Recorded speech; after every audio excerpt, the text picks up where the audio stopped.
I'm here with AGF stage panelists, Elena Avesani from Oracle and Kerrick Morris from IBM. So, Elena and Kerrick, what are the big challenges facing the aerospace industry over the next decade? I mean, there's twofold, really. I mean, there's the piece which is all around the travel side of things. So, what's the carbon footprint of the fuels I'm using? Sort of how do I get from A to B? That's not just an aerospace thing. That's kind of a broader mobility side of issue, which we're going to have to sort of face down. The other big one is actually sort of how we build these. And what's the supply chain look like? Actually, how do we do recyclability? How do we kind of avoid airframes ending up in deserts?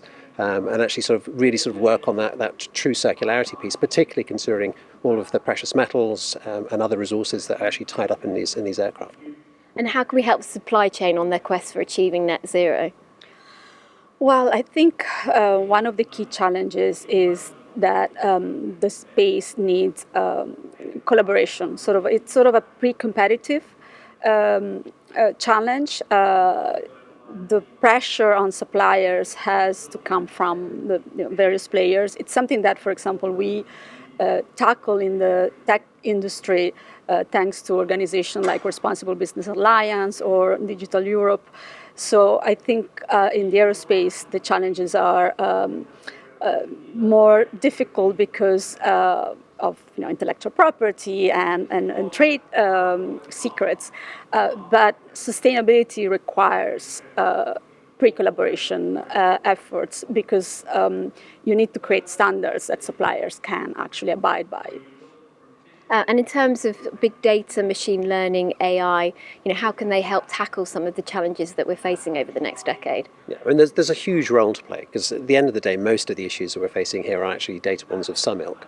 So, if I'm getting into the supply chain, I actually need to know, where it's coming from, how it's being made, and all the elements which are then sort of a part of that. And to your point around sort of sharing, I mean, there's a part of this as well. We've sort of seen it around SAFE and SAF. And the development of biofuels and actually sort of people come together to actually sort of do that. That requires sharing too. So actually sort of, what is it that we're trying to sort of standardize? What you find even with these collaboration networks is, they're great at sort of setting a broad goal. It's a real struggle to then actually get into, okay, well, what are we going to do first and how are we going to do it? So again, data and AI start to play into that around sort of actually how do we pull that data in?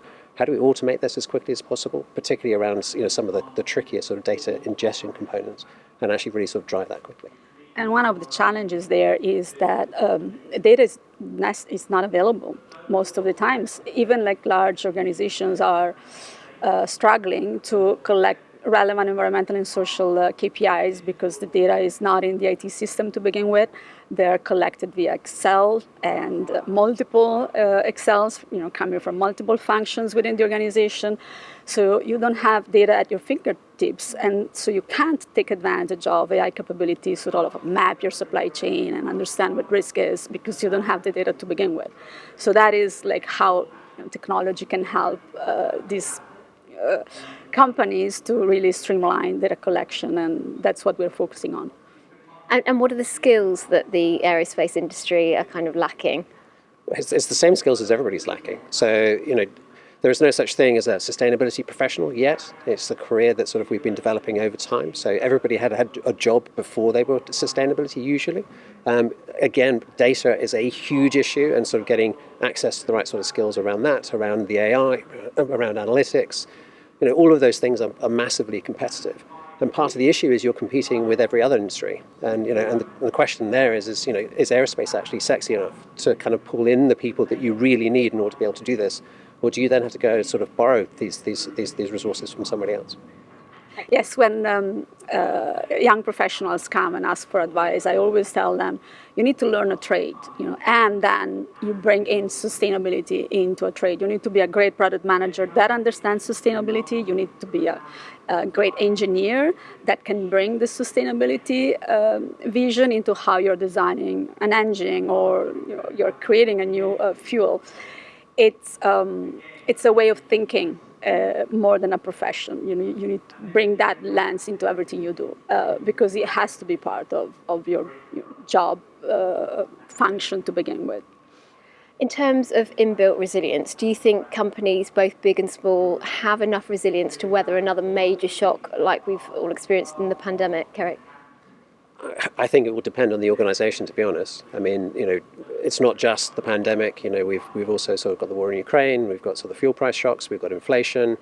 These things are sort of bouncing on top and on top and on top. And what we are seeing is organisations taking a step back in some of the areas as to how fast they're pushing, just simply because they don't have the resources to be able to do this, and they're actually battling to sort of stay above water. So I'm not sure. It depends, I think, on the organisation itself. But there are a number of them which are sort of getting to a point where this latest kind of litany of shocks is really going to start pushing people towards the wire. Well, Elena, Kerrick, thank you very much for your time, and have a wonderful panel. Thank you. Thank you very much.